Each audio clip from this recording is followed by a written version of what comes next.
By the time you turn 55, your brain has already started rewiring itself, and what you do in the next 10 years decides which direction it goes. A 2018 study from the University of Wisconsin tracked over 1,500 adults and found that 3 ordinary daily habits predicted brain age better than diet, income, or even genetics. Not exotic supplements, not crosswords. 3 things you can start today, and most people do all 3 wrong. Let me tell you about a woman named Hannah. She's 58, sharp, organized, the kind of person who never forgets a birthday. Then one afternoon, she couldn't find the word umbrella. It just wasn't there. She stood in her kitchen, holding the thing, and her brain returned nothing. She did what most people do. She panicked. She decided this was the beginning. Her mother had dementia, so surely this was the first crack. Here's what the research says actually happened. Hannah's brain wasn't breaking. It was undersupplied, under-challenged, and under-rested. 3 deficits that look exactly like early decline, but are something entirely different. Reversible, often quickly. The common belief is that brain aging is a slow leak you can't plug, that after 55, the best you can do is slow the descent. Doctors rarely correct this because a 7-minute appointment leaves no room for it. But a remarkable body of research from the last 15 years says otherwise. The aging brain is not a machine winding down. It's a system that responds, daily, to a small number of powerful inputs. Get those inputs right, and the brain doesn't just hold steady. It can sharpen, even past 70. The data on this is genuinely striking, and it nearly always comes back to the same 3 habits. Not 10, 3. The trouble is that almost everyone over 55 is unknowingly doing the opposite of each one. So what are they, and why does your brain depend on them so completely? The first habit is the one nobody expects. It isn't reading, it isn't puzzles, it's deliberate physical effort, specifically the kind that makes your muscles work hard enough to send a chemical message to your brain. Here's the part most people miss. Your brain is fed in large part by your body. When you contract a muscle with real effort, that muscle releases chemical messengers into your blood. Scientists call them myokines. One of them travels up to your brain and triggers the production of a protein called BDNF, brain-derived neurotrophic factor. Forget the name. Here's what it does. Picture your brain cells as trees in a forest, and the connections between them as branches reaching toward each other. BDNF is the rain and sunlight. When it flows, branches grow, new connections form, and signals travel faster. When it dries up, the forest thins. Branches that aren't used get pruned away. And here's the catch that reorders everything. After 55, most people stop doing the very thing that produces this protein. They slow down. They sit. The average adult over 60 spends close to 10 hours a day sedentary, according to data in the Journal of the American Geriatric Society. During those hours, the muscles go quiet, and the rain stops falling on the forest. A study from the University of British Columbia in 2014, led by Dr. Teresa Liu-Ambrose, put older women through regular strength and aerobic training. Their brain scans showed actual growth in the hippocampus, the seahorse-shaped structure where new memories form. Not slower shrinkage, growth. Physical enlargement of the memory center in women past 65. Now think about what's happening in your body if you've been sitting for the last hour. Your large leg muscles, your biggest source of these brain-feeding signals, are dormant. Your BDNF is at its lowest point of the day, and your brain, sensing no demand, begins quietly trimming connections it assumes you've abandoned. Your brain is brutally efficient. It's 2% of your weight, but burns roughly 20% of your energy. It will not maintain expensive neural wiring you appear to have stopped using. Use it or lose it isn't a slogan. It's a metabolic decision your brain makes every single day based on the signals you send it. But here's where almost everyone goes wrong on habit 1. They think gentle is enough. A slow daily stroll, and they assume the box is checked. The research disagrees. The signal that drives BDNF responds to effort, to brief moments where the muscle actually has to work. Some scientists dispute the exact threshold. However, the pattern in the data is consistent. The brain responds to demand, not to comfort. This is why one person can walk slowly for years and still lose memory, while another who does short, focused bouts of real effort stays sharp into their 80s. The difference isn't how much you move. It's whether the movement is hard enough to send a signal. That's habit 1. But it's only the first input, and on its own, it isn't enough. because what you do at night controls whether any of this growth actually sticks. And that mechanism is even stranger. The second habit is sleep, but not the way you've heard it. This isn't about feeling rested, it's about a cleaning system inside your skull that only runs while you're unconscious. Here's the discovery that changed neuroscience. Around 2012, researchers at the University of Rochester, led by Dr. Nedergaard, described something called the glymphatic system. Your brain, unlike the rest of your body, has no lymph vessels to carry away waste. So how does it take out the trash? During deep sleep, your brain floods itself with cerebrospinal fluid, washing out the metabolic garbage that builds up all day. Picture a dishwasher cycle that only runs at night. While you sleep deeply, the fluid rushes in and flushes out the debris, including a sticky protein called beta amyloid, the same protein that clumps together in the brains of Alzheimer's patients. Now here's why this matters so much after 55. Deep sleep declines sharply with age. The slow wave sleep you got effortlessly at 30 becomes scarce in your 60s. And when deep sleep shrinks, the cleaning cycle runs short. The garbage accumulates night after night, year after year. If you've ever woken up foggy, slow, unable to find words for the first hour of the day, that's often a brain that didn't finish its cleaning cycle. It isn't decline, it's a dishwasher that got switched off mid-wash. Here's where almost everyone gets habit 2 wrong. They chase hours. 8 hours in bed, they think, means a healthy brain.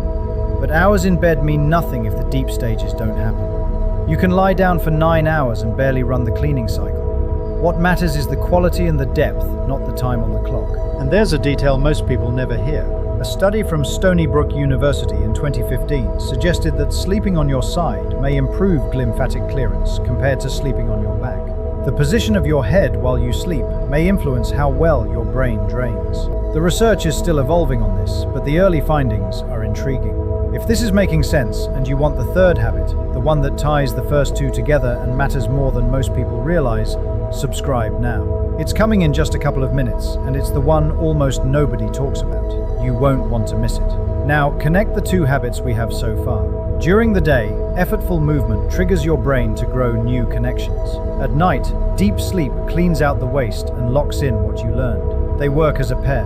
Movement plants the seeds, sleep tends the garden. Skip either one and the system stalls. This is the part that should change how you think about your own mind. Forgetting a name at 58 isn't proof your brain is failing. More often it's proof that the inputs are off, the forest isn't getting rain, or the dishwasher isn't finishing its cycle, or both. These aren't signs of a broken machine. They're signs of a system that's been undersupplied and is waiting, quite patiently, to be supplied again. But there's a third habit, and it's the one that determines whether the first two even register. Because you can move and sleep perfectly and still let your brain go dim if you're missing this. It's the input that neuroscience now considers the single most powerful protector of the aging mind, and it has almost nothing to do with the body at all. The third habit is novelty, specifically the deliberate act of doing things your brain doesn't already know how to do. Here's the principle that surprises people. Your brain doesn't grow from repetition, it grows from difficulty.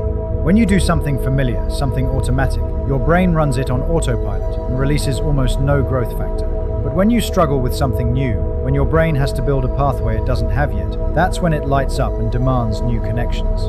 There's a study I keep returning to, published in 2014 from the University of Texas at Dallas, led by Dr. Denise Park. She took older adults and divided them into groups. One group did familiar leisure activities, things they already knew, like socializing or listening to music. Another group learned genuinely hard new skills, quilting or digital photography, things that demanded sustained mental effort. After 3 months, only the group learning hard new skills showed measurable improvement in memory. Read that again. It wasn't the pleasant, familiar activities that helped.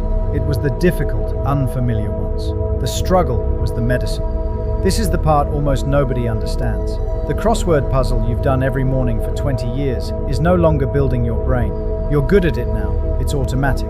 Your brain runs it on autopilot and grows nothing. The very thing people do to keep sharp can become the thing that quietly lets them dim. Your brain treats mastery as a signal to stop investing. The moment something becomes easy, it stops being exercise. So the question isn't whether you challenge your mind. It's whether you challenge it with something genuinely new. Learning an instrument you've never played, a language you don't speak, a dance you don't know, a skill that makes you feel slightly incompetent at first, because that feeling of clumsy struggle is the exact sensation of your brain building new architecture. And here's the layer that ties all three habits together, the one researchers find most remarkable. The most powerful brain growth signal of all comes from combining novelty with movement. Learning a new physical skill, a dance step, a balance drill, a sport you've never tried, fires the brain far harder than either alone. Effort releases the fertilizer. Novelty tells the brain exactly where to use it. Together, they're the strongest known stimulus for keeping an aging brain young. Depending on who you ask, this is why some researchers argue that cognitive decline after 55 is really the decline of challenge after 55. We stop learning hard things. We retreat into the comfortable and the automatic. And the brain, reading those signals faithfully, concludes that growth is no longer needed. There's something almost poetic in it. The brain stays young exactly as long as you keep asking it to do things it can't yet do. The moment you stop reaching past your competence, it begins to settle. Historians of medicine still debate when we first understood how plastic the adult brain truly is. But the modern evidence is now overwhelming. Plasticity, the brain's ability to rewire itself, does not end at 25, or 55, or 75. It slows, but it never closes. The capacity to grow a new connection exists in your brain right now, today, regardless of your age. So here are the three habits. Effortful movement that sends the signal. Deep sleep that cleans and consolidates. Genuine novelty that demands new growth. Three inputs working together. The question now is simple. How do you build them into an ordinary week in a way you'll actually keep doing? Here's the protocol. It's specific because vague advice changes nothing. For habit 1, effortful movement, do this. 3 times a week, train your legs against resistance because your legs are your largest source of brain-feeding myokines. You don't need a gym. Use sit to stands. Sit in a sturdy chair. Stand fully without pushing off with your hands, then lower yourself back down slowly over 3 seconds. Do 2 sets of 10 to 15. The slow lowering is the key because controlled effort under tension sends the strongest signal. Then once a day, add 60 to 90 seconds of real intensity, something that leaves you slightly breathless. Climb a staircase twice, march quickly in place. This is what keeps the blood vessels feeding your brain open and supple. For habit 2, deep sleep, protect the cleaning cycle. Go to bed and wake at the same time every day, including weekends, because your deep sleep stages depend on a stable rhythm. Keep your bedroom genuinely dark and cool, around 65 degrees, which research links to better slow-wave sleep. Stop eating at least 2 to 3 hours before bed, because digestion pulls resources away from the brain's overnight cleaning. And try sleeping on your side, given the Stony Brook findings on glymphatic drainage. Hours in bed are not the goal. Deep, uninterrupted cycles are. For habit 3, novelty, schedule difficulty on purpose. Pick one genuinely new skill this month, something that makes you feel a little clumsy. An instrument, a language, a craft you've never done. Spend 20 to 30 minutes on it 4 days a week. The discomfort of being a beginner is the signal that your brain is building. And here's the most powerful version. Twice a week, combine novelty with movement. Learn a dance step. Practice standing on one leg with your eyes open, then closed. Walk heel to toe in a straight line. New movement plus effort is the single strongest brain growth combination neuroscience has found. If even one of these was new to you, hit the like button. It's a small thing, but it tells the algorithm to show this to more people over 55 who've been told their brain decline is just inevitable, when so much of it isn't. Here's the genuinely encouraging part. Dr. Teresa Liu-Ambrose and her team have spent years showing that people who start these habits well after 65 still see measurable cognitive improvement, not just slower decline, improvement. The brain stays responsive to these 3 signals far later than anyone once believed. The window does not slam shut at 55, or 65, or even 80. You now understand something most people your age never will, that your brain isn't a tank slowly draining, but a living system waiting for 3 inputs it may have stopped receiving. Most people will spend the next decade blaming their age. You don't have to be one of them. And here's a question for the comments. Which of the 3 are you already doing, and which one have you been neglecting without realizing it? I'd bet most of you are missing the same one. Step back and look at what these 3 habits really are. Movement, rest, challenge. For nearly all of human history, life forced all 3 on us automatically. We moved constantly to survive. We slept hard after physical days, and we faced new problems every season because survival demanded learning. The brain evolved inside that life, and it tied its own upkeep to those exact signals. Then we built a world that quietly removed all 3. Chairs replaced movement, glowing screens fractured our sleep, and comfort replace challenge, until most days ask nothing new of us at all. So if your mind has felt a little dimmer lately, slower to find words, quicker to forget, it may not be your brain failing. It may be your brain doing exactly what it evolved to do, responding faithfully to a life that stops sending it the signals it needs. That's the hopeful part. A brain that responds to signals can be signaled again. Not at some clinic, not with some expensive intervention. With 3 ordinary habits you control completely, starting today. I want to hear from you. Drop a comment below and tell me, what's one new skill you've always wanted to learn but kept telling yourself you were too old for? Be honest, because that very thing might be the best gift you could give your brain this year. Here's the line I want you to carry out of here. Your brain doesn't grow old. It grows quiet when you stop asking it to grow. Share this with someone over 55 who's quietly worried their mind is slipping, because this might change how they see the next 20 years. And if you haven't subscribed yet, you should. What I've been researching for next week, the one food that may matter more for your brain than any exercise, took months to put together. Move it, rest it, challenge it. Do those 3 things and your brain will keep its promise to you far longer than anyone ever told you it could.